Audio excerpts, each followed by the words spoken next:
Alrighty, so first of all, I am actually not going to upload this review until tomorrow, even though I am doing right after the game between the Sounders versus Charlotte FC have just concluded. And that's because the review for the Saturday game, which turns out to be about 90 minutes long, it's still uploading. It's a combination of a long video and also my internet, as usual, being very slow, is the reason why by the time I finish recording this, I won't be able to upload it for at least another 3 hours. And since I have to go to work tomorrow at 4:30, there was no way in the world I would be staying up till midnight to wait for that video to be uploaded and then basically upload this. But either way, let us actually take a look at the last two games that finish off match week number 14 and the last two games that basically finish off what would be the last time we're going to see a full slate of MLS Matchweek action until the middle of June. And we start off with the first game between the LA Galaxy versus Austin FC. And this was kind of a weird game in a way where there was a lot of chances in the first half, but no goals were scored. And then there were some chances in the second half, and a lot of goals have scored. So let's jump straight into it as we start in the second minute, where it looked like we're in hand for another early goal, as a penalty was given to the Galaxy after Kolinic brought down Cabral in the box, but Chicharito weren't able to put away the penalty as Stuver was able to deny him. I mean, it was not a good penalty from Chicharito, but nevertheless, Stuver made a good save to deny him from the spot. Rivalson then blasted high from close range. It was all Galaxy early in this game. Like, they were on the front foot to get that opening goal. Stuver had to deny Cabral on a one-hopper shot, and then Araujo hits it wide from close range, and the shots were 6-1 in favor of the Galaxy throughout the first 15 minutes. And despite the fact that they really pepper Austin early in this game, somehow this game stays scoreless, and that allows Austin to start to kind of get back into this game, because in the 18th minute, the first opportunity came from them as Bond was able to deny Urruti from close range. I mean, if that went in, that would be the ultimate against the run of play goal. And like I said, Austin started to slowly get into this game as they started to gain some more possession. Though Chicharito thought that he scored the opening goal in the 37th minute, but unfortunately the goal was disallowed for a handball, and in the end, it was the right call. They did go to VAR to see this, and you can clearly see that it looked like when Chicharito was trying to chest that one down, it hit his hands. And that's obviously tough if you are a goal scorer, where, when you're trying to chest one down and basically hits it, you got to make sure you be careful not to kind of chest it so close to your arm that you actually should touch the ball with the arm and control it. And yeah, it's unfortunate that was the case for Chicharito, because it was a great goal. I mean, it was definitely one that, I won't say goal of the week kind of material, because as we'll talk about in the next game, there's another goal of the week candidate that we could see from the long list of goal of the week candidate that we're going to get for this week. But it's a shame that one was disallowed, because it was just such a good goal from Chicharito. Just kind of chests it down and hits it in. But again, when he chests it down, he basically handballed that one. Now, Ruti then hits it straight to Bond. Before, there was a shout for a handball again for the Galaxy, but this time, just like last time, it didn't. Well, this time it didn't go to VAR, but like last time, it was not given. Bond then denied Urruti, and then on the second effort, Ring actually had a chance to hit that one in, but he puts it over the bar, and certainly that's one that Ring would want to have back, because again, anytime when you get a second effort after a goalkeeper make a save, yeah, you're going to most likely get an empty net to hit that one in, and Ring had a chance to do so, but he hits that one over. But there was no doubt that both teams was looking to get a goal before halftime, but like I said, despite the many chances that we had in the first half, we were scoreless heading into the second half. Though in the second half, we actually wouldn't stay scoreless for long, though there was some early opportunity for the Galaxy after Stuver denying Grandsir after he basically took on a couple of Austin defenders. And, if Grandsir scored that goal, I mean, that would maybe be a goal of the week kind of candidate material, but also, I wrote, that is some terrible defending from Austin. And by the way, Austin in this game, they were pretty bad in terms of defending. There was a lot of defensive mistake that they made in this game, but up to that point, they weren't being punished. And then Stuver denied Alvarez from close range. Well, the reason why they weren't being punished is because Brad Stuver looked like he was on top of his game again, and looked like he was going to trying to steal one for Austin against another LA team. And, despite the fact that I said Galaxy was pushing for the opener, it looked like the steal was on after Fagundes was able to score from Wolf and kind of scoring against the run of play after the Galaxy got off to a good start to the game. And yeah, also we're leading 1-0, and like I said, they were trying to steal this one just like what they did in that game against LAFC. But unfortunately, the the lead that Austin had only lasted 10 minutes, because in the 61st minute, after Chicharito was denied from the spot and also denied by VAR because of him handball, he would score here from Jovic and Araujo to tie the game up at 1 apiece. Alvarez then puts it high from close range, but the momentum was definitely with the Galaxy, and they waste no time to make it 2-1 in this game, as Jovic would score here to make it 2-1 in favor of the Galaxy. But yeah, for Kolnic, he would definitely not want to look back at this one. Like, he basically cleared it right into the path of Jovic, and yeah, Jovic basically said, "Thank you very much, I'm just going to put it into the back of net." And just like that, the Galaxy basically turned a 1-0 deficit to a 2-1 lead in a span of a couple of minutes.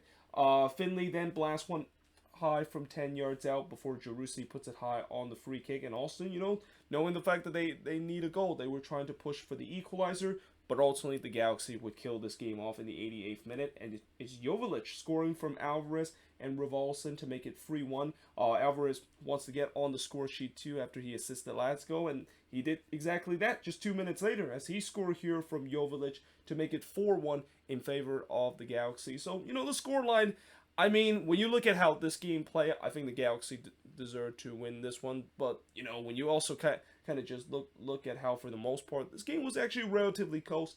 And if you kind of look at it that way, then yeah, the goal score line is a little bit misleading. The fact that the Galaxy didn't just simply destroy Austin throughout this one. But nevertheless, they won 4-1 in this game, and the shots of this one, 18 shots compared to 12 that Austin has, 10 shots on goal compared to 3 that Austin had, 6 shots off target compared to 7 that Austin has. Both teams had 2 shots that was blocked, and Austin did have the better of the possession, 56% possession compared to 44% possession that the Galaxy had. But, for the Galaxy, a much needed win in this one. And maybe they might have found something on the attacking end, because I noticed Vanny decided to kind of test this kind of dynamic duo between Jovic and Chicharito playing at the same time. I mean, in past, I think it's either Chicharito or Jovic are leading the line for the Galaxy, but Vanny decided to put both of them, and it seems like it has worked out. Now, whether or not if it does work out, we'll see how it's going to go. But, for a Galaxy team that has been really struggling to score goal, and it's also no surprise that once Chicharito kind of got going, this Galaxy team started to get going too. This was a much needed win. But for Austin, yeah, again, they came close of stealing another one, but unfortunately this time they weren't able to do so. And again, all those doubters for Austin, they're gonna definitely take this game as the reason of, yep, this is why we're starting to see Austin kind of get exposed. But I really think this was just simply a game where it was kind of what a lot of Austin fans and for me in general was worried about Austin this season, is that can that defense basically hold up? And the answer in that game is no, because that defense was absolutely dreadful, and that, of course, the 4 goals that they conceded is justified, but really it was a miracle, the fact that they were able to stay into this game as long as possible with a combination of Stuver just on top of his game until the very late, and then the Galaxy missing some glorious opportunity throughout this one. But now moving on, in terms of the next match, is the final match of match week number 14. That is the Seattle Sounders and for Charlotte FC. And I gotta say, I gotta feel for Charlotte, because this looked like it was a perfect road game that they played against the Seattle Sounders for about 70 minutes, and then the Sounders equalized, and after that you knew what was going to happen. Now, in the first half, Rodon flicked one wide from close range, as I thought actually the Sounders got off to the better start, and they were being very aggressive early in this game. Ober Vargas then blasted wide from 22 yards out before Morris heads it high from close range, and Charlotte, they were just getting pinned back in their own half, and I thought this looked like it could get ugly for Charlotte, because we know this season they haven't been playing very well on the row, and knowing the fact that the Sounders, if you're giving them opportunity, eventually it's going to be inevitable that they're going to score one. But, you know, to the credit of Charlotte, they did kind of ride out that storm, and they kind of started to gain some possession, but not much real chances that kind of tested the Sounders back line. But that's obviously a start because, again, for the first 10 minutes, they were just getting absolutely pinned in their own half, and it looked like this was going to get ugly. But as soon as they started had some possession and kind of again, they didn't really test the Sounders backline, but they did earn a dangerous free kick around the 22nd minute, and they take advantage of it because after Alcivar actually hits this one off the post, Bender actually was able to clean this one up, and yeah, Charlotte was able to go lead 1-0 in this one, and I think this was just one of those sequences where it kind of bounced off the post, and then it kind of bounced off of Fry, and then Bender was kind of the first one to reach to that one. So, you know, certainly unlucky for Fry, but you also got to question the Sounders defending, especially when that ball kind of came off the post. Like, I saw a bunch of those Sounders players just decided that they weren't even going to get it. Like, they were just basically sleepwalking and just kind of ball watch, or in this case, just watch Bender basically tap this one in. I mean, that is just some criminal defense from the Sounders, and yeah, they rightly deserve to be 1-0 down because of it.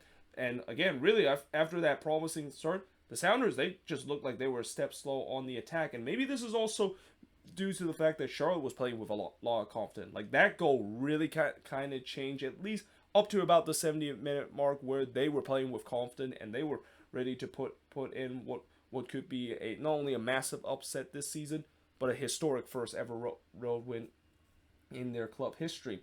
Now, in the 33rd minute, there was a quick VAR check to see whether or not if Morris was fouled in the box, which the answer from VAR is no, and that's the right call. I mean, I think it was it Carujo, the one that might have brought Morris down, but it wasn't really too much into it. I mean, if that was called a penalty, I think it would have been incredibly soft. But also knowing the fact that referee decision this season has been inconsistent, and how Pro has always been very inconsistent with some of these calls, I actually wouldn't be surprised if that was called a penalty, and I'm pretty sure Charlotte fans would be up in arms if that, of course, is the case. But no, you know, VAR did get it right this time, and there was no change of the call that was originally said that there was no foul in the box. Now, in the 39th minute, Morris, I mean, you know, I know he eventually did score in this one, but yeah, he would definitely not want to look this one back because of the way that he was just wide open from 5 yards out. I mean, you got to question who in the world was marking him there for Charlotte, but the fact that he missed that one from 5 yards out, that's even more of a shocking moment. Like, Jordan Morris, you know, an informed Jordan Morris would score that time after time, but, you know, this season, I feel like Morris is still kind of a bit step slow, and I'm not sure, again, is it mainly because of the ACL injury that he's still trying to get back? I mean, I think maybe the expectation, and especially from Sounders fans, is that they expect that Morris would be just as good as what he was last time when he torn his ACL. But in reality, you know, when you torn an ACL, especially him now torning two ACL in his career, it is very hard to come back, and I just feel like he is maybe showing what a lot of players usually have to deal with when they do come back from an ACL injury, which is it takes time for them to get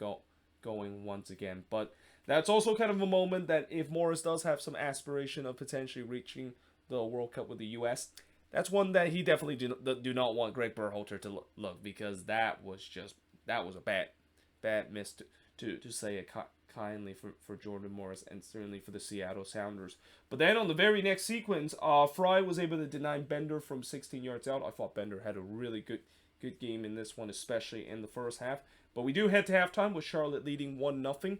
And in the second half, after Yamar blasted high from long range, Alcivar did have a half chance from long range, but he missed that one wide. Before Shiki also had a half chance from long range, but that also was missed wide. But Charlotte was starting to create some half chances, and one of the things that also was impressed with Charlotte is that they were keeping possession. Like, they were not allowing the Sounders to go on the transition, and because of that, the Sounders just couldn't create much. And even when the Sounders trying to move forward, they were just being very slow on the attack and just could not really create much against a resolute Charlotte defense, even when they do trying to go quickly on the attack. And not to mention, one of the reasons why they can't create much against a resolute Charlotte defense is because they also can't connect passes whenever it gets to the Charlotte and when it gets to the final third.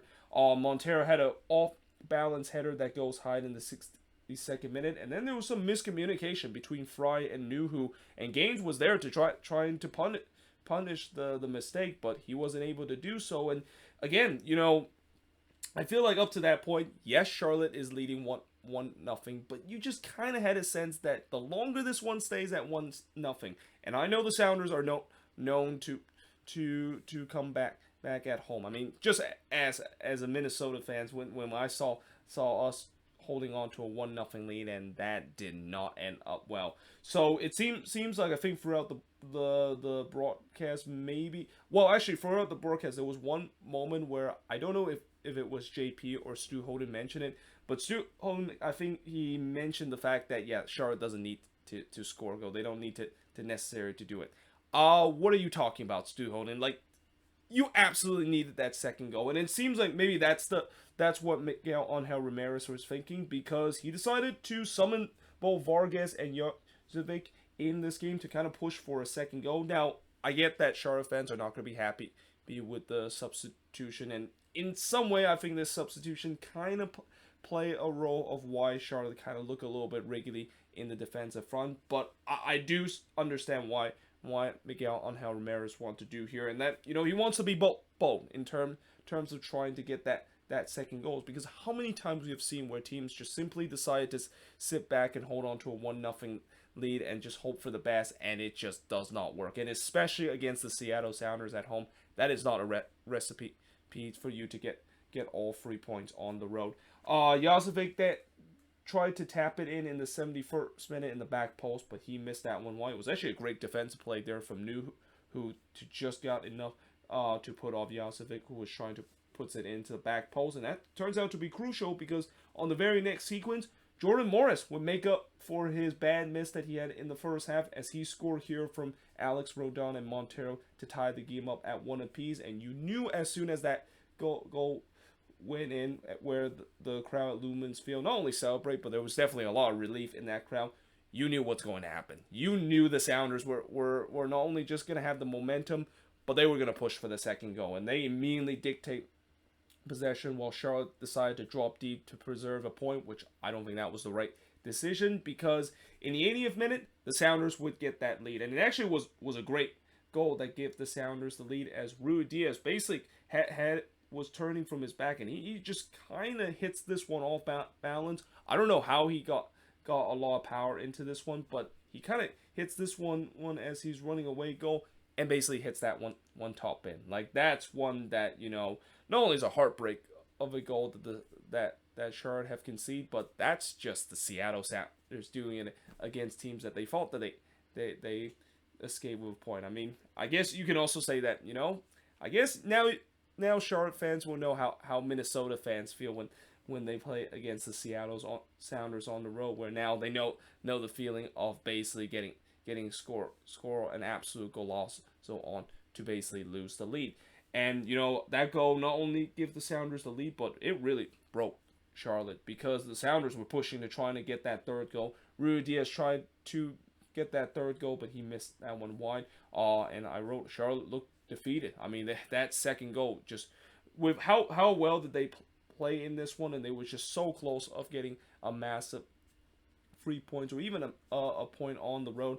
I mean, giving up that second goal is just an absolute gut punch on them. Kalina then denied Montero in the front post in the 87th minute, and in the end, the Sounders were able to win 2-1 in this game. I mean, there wasn't really any pressure that Charlotte kind of put, because they knew that they weren't going to get one back, especially with the way that they just kind of let this one slip with just two quick goals that the Sounders, of course, scored in this one. But the shots in this one, 16 shots compared to 11 that Charlotte had. Both team had 3 shots on goal, 8 shots off target for the 7 that Charlotte has, 5 shots that was blocked for the 1 that Charlotte had, and possession-wise, 56% possession compared to 44% possession that Charlotte has in this game. And I know some will say that for the Sounders they got away with it again in this one with them not playing very well. But this is why the Seattle Sounders has been considered one of the best, if not the best team in this past decade. Because the old saying, champions always find a way to win game even when it's not on their day. This was clearly not the day for the Seattle Sounders, but they still come out with all 3 points. I mean, this is why I think every Western Conference team are scared of this team, and this is also why that it is pretty much predictable that they're going on a second half resurgence. I mean, if you thought that you had some doubt that they might not go on a second half resurgence with this game, and also the previous resort that they lost to the Colorado Rapids, think again. This team is heading into a second half resurgence, and as we get into the summer and the temperature heats up, I won't be surprised this team will heats up and start to look like their old self once again. But either way, hope you guys enjoyed this video. If you do, make sure you guys do a like, smash the subscribe button. Let me know in the comments below what do you think of both of these games. And yeah, hope you guys enjoyed this video, and I will see you guys next time.